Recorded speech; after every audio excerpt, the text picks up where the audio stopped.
Hello, and welcome to Reset Your Health, the podcast where we'll discover your mind, search your heart, and repair your body. I'm your host, Mary Phillips, and joining me is my husband, Steve. In today's episode, we're going to cover holiday tips and how people like to tell me, can't I just wait until after the holidays? Didn't you used to see a lot of people come in the gym in January after all the holidays were done? Yeah. So I've worked at multiple different gyms, and I've also worked out at a lot of gyms. And we always used to make a joke, an old class that I used to go to all the time. The 5 a.m. Fit Family is what we called ourselves. But anyways, at January 1st or right after January 1st, we would see multiple people come in, and we'd kind of stand over in the corner and make bets. Who's gonna stay and who's gonna be here after 2 weeks? And if people actually made it past 2 weeks, we were high-fiving them because very few ever made it past that 2-week mark, because that New Year's resolution wears off real quick. So what I like to tell people is, sure, you can wait until after the holidays, but why? And so I've kind of put together a few holiday tips and kind of some things that people have brought to me on why they wait. So one thing is busy. People are going to gatherings, they're going to family outings, they're just busy. Holidays are busy. The other one is traditions. You know, we fall into, well, our tradition is to do this and to do this. And a lot of times it revolves around food. Well, and speaking of food, remember last year where we tried to duplicate one of the traditions your family has with the chips, the crackers, the cheeses, the various unhealthy foods, which generally it's kind of the staple of this particular holiday. Mm-hmm. But what did we realize after we ate it that same day? I don't remember. So what we realized is we didn't feel very good after we finished eating it. It was not very satisfying. That happening to me. We did. We threw away the bags of the food. Well, I know we threw away because we don't want to have extra chips and stuff in the house, but I don't remember eating to the point of sickness. But well, we didn't eat to the point of sickness. It was just garbage food. Yeah. And so that's a lot of the excuses that people give. And honestly, all it is overeating. For, I have people that don't want to start personal training or don't want to start nutrition with me until the end of the year. This happens every year, not just this year. And I'm like, because of 2 days or 3 days, if you want to count Christmas Eve, you're going to put your health on hold for 2 months. So I just wanted to kind of come in and give a few tips and suggestions. And one of my first tips is before the holiday meal, drink half of your body weight in water ahead of time to keep you full. And then while you're at the gathering, keep the bottle of water in your dominant hand. In other words, keep it at the ready so that you are more likely to drink the water than you are to eat an excess amount of food. Yeah, because I'm right-handed. If I'm holding my water bottle in my right hand, I'm less likely to grab that extra cookie, to grab those little hors d'oeuvres that are sitting on the counter. Another tip I'm kind of going to take some focus on this for a while. Don't save up your calories for that one meal. So waiting and not eating breakfast, or maybe eating a small breakfast, but waiting because, most holidays, I know for us, you eat at like 2-3 o'clock. So instead of eating an apple for breakfast and then saving all your calories for that one meal, continue to eat every 2 or 3 hours. And the reason why I say that is because when that meal does come, you're going to eat less because your blood sugars haven't dropped and you're not as hungry. Well, and it's like the fact of when, like, for instance, when you were younger, you used to not eat all day until you went to a buffet. And then you guys would gorge yourselves, which, not saying that I didn't do it too when I went with you guys, but it still was, it's like you said, it's not healthy. You're not kind of keeping your body from having that hunger to where you do overeat because you haven't eaten all day. Mm-hmm. And a lot of that has to do with blood sugar drop and insulin spike and things like that. But if you're not eating all day long and then all of a sudden eat, you've had your blood sugar drop. And then you just go crazy because you're hungry. But the average American actually eats 5,300 to 7,000 calories on Christmas Day. And that's a lot of calories, especially since most of us need somewhere, if you're female, somewhere between probably 18 and 2,000 calories a day. Males a little bit higher than that. But yeah, so like 3 days worth of food, maybe 4 for most Americans. And that's so unhealthy for the body. It's not that you're going to blow up like a balloon because of one day of overeating. It's the continuous journey of doing it day after day after day after day is what gets you into a rather unfortunate situation later. Well, and I'm going to cover that in a future episode, kind of in long-term binging per se. I don't want to go a lot into that today, but some of the long-term, of course, is weight gain, increased risk of type 2 diabetes, insulin resistance, leptin resistance, and elevated triglycerides. And like I said, I'll go into more details of those, but the thing is, it's not that happens just from 1 or 2 days. But usually those 1 or 2 days can turn that into a habit for the year, because then it turns into twice a week, and then it turns into 3 or 4 times a week until it's to a point of that habit. And what we want to do is create healthy habits. So I want to go into a little bit about what happens when you do binge and when you really go hog wild on the holiday. So your stomach is about the size of your fist. I'm guessing most of you have heard that. So ball up your fist, and that is how big your stomach is on average for the average person. When the stomach expands, so of course the stomach is meant to expand to put some food into it, but when it just continues to stretch and stretch and stretch, it actually starts pushing on your organs.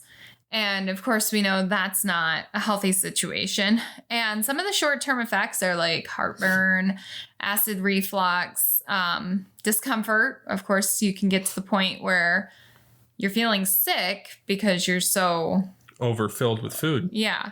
And feeling sluggish. So that one's funny to me because everybody is always like, oh, they just take a nap after the holiday meal. Well, that's because your body is in overdrive trying to digest that food. So it has to take that energy that you need to stay awake to put you to sleep into sleep mode so it can repair itself. Yep. And so that's actually not a good thing. And the thing is, if you do, let's just say, you have this plan you're not going to, but Christmas Day comes around and you've overeaten. All of a sudden, 10 pieces of fudge later and the ham and whatever else you eat on Christmas Day. What should I do then? Is it over for me, Mary? No, just don't beat yourself up. I mean, things are going to happen. And for the short term, this one you've probably never heard before, but chew on ginger if you're having a lot of discomfort in the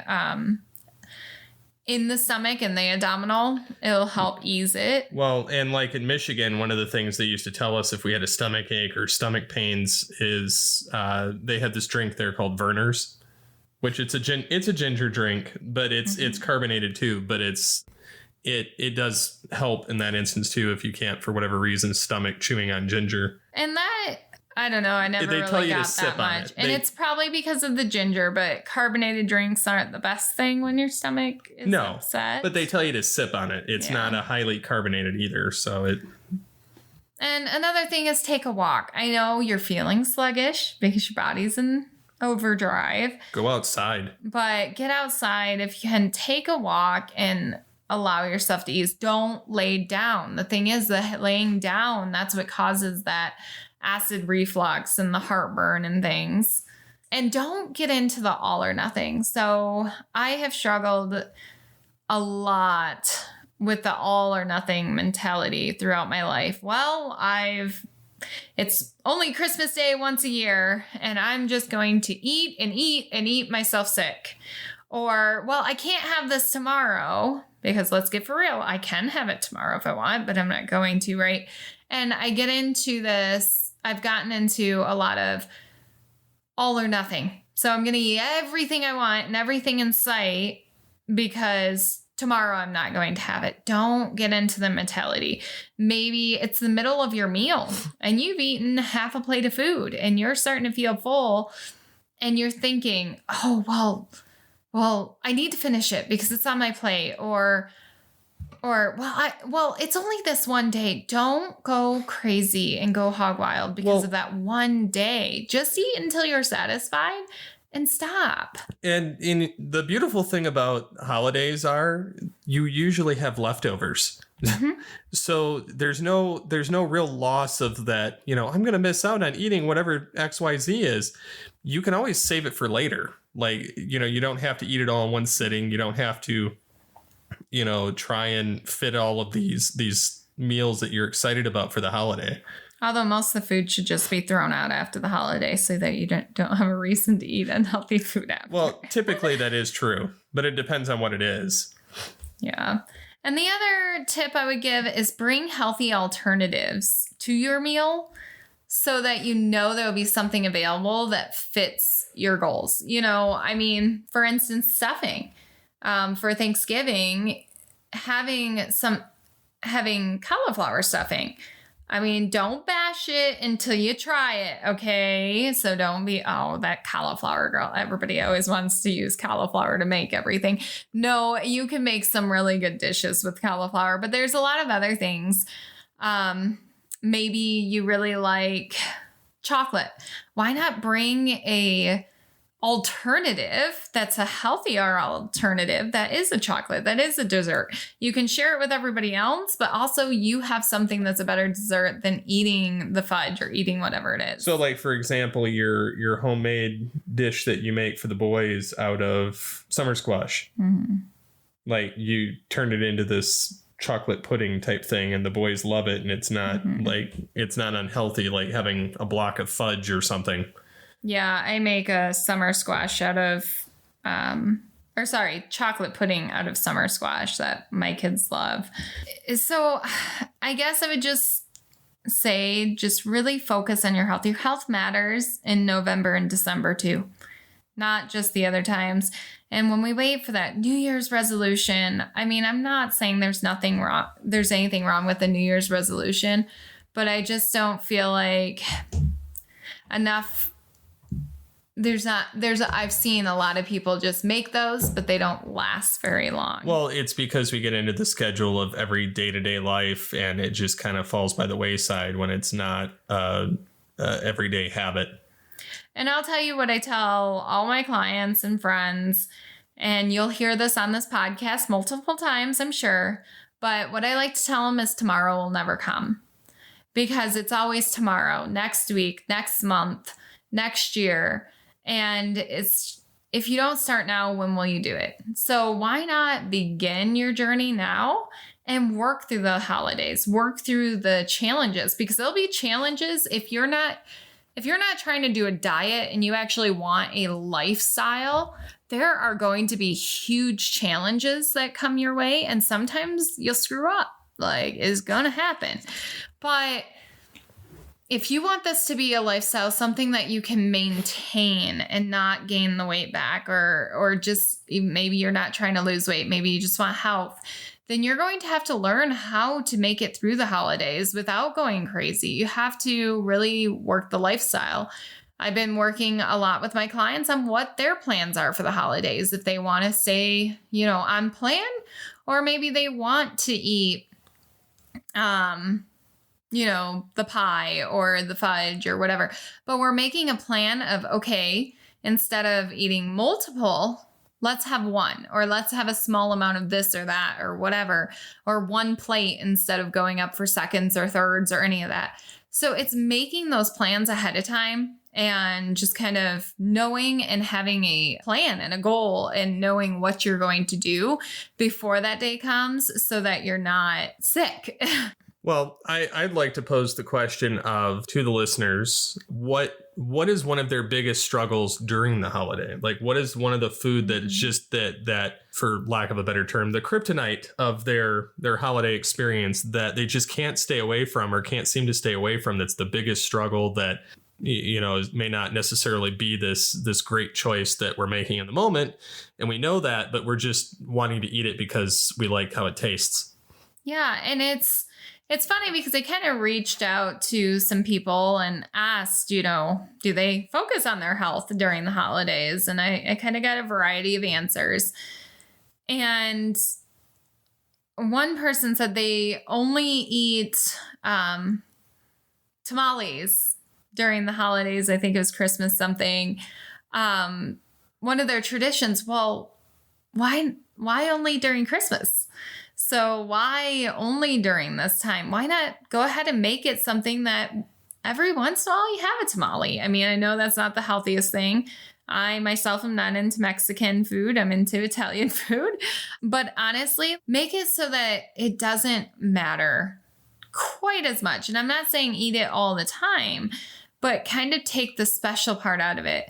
And also, I feel like in the past, when I really had a struggle with food, a much larger struggle than I do now, I was more focused on the food that was around and in front of me than I was on the family and the friends that were around me.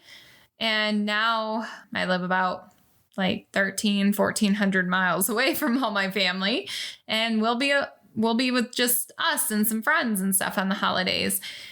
And now I'm just like, man, I was always so focused on that food. And why didn't I really focus on the people? And it's not that I wasn't focused on them, but I really was focused on that food when I should have been more focused on those loved ones that were around me. So just don't let the holidays mess up what you're trying to accomplish and mess up your goals. And put you into habits like overeating or, saving calories for a big meal. Don't let it take you there, because you could end up growing those habits kind of for life. And then you have to try to break those unhealthy habits. And you don't want that. So what's a topic that, and again, this is kind of towards the listeners, but as well, but what's a topic that is something that you're curious about or that you would like more insight about from the perspective of a national nutritionist, personal trainer, just life transformation coach, just somebody of that sort that might be able to help you with a particular struggle that you're having, whether it be working out, whether it be food, whether it be closet eating, whether it be just anything, what would be something that you'd be interested in hearing for the next episode of this podcast? And we're working on currently a way to contact as far as like email, website, all that kind of stuff. But that'll come probably later in December as we continue to publish these episodes. But you'll be able to reach out to Mary on social media in the meantime. Mary Phillips. So I think that's all for this episode of the podcast, Reset Your Health. So until next time, we have been Mary and Steve. So we'll see you next time. Bye.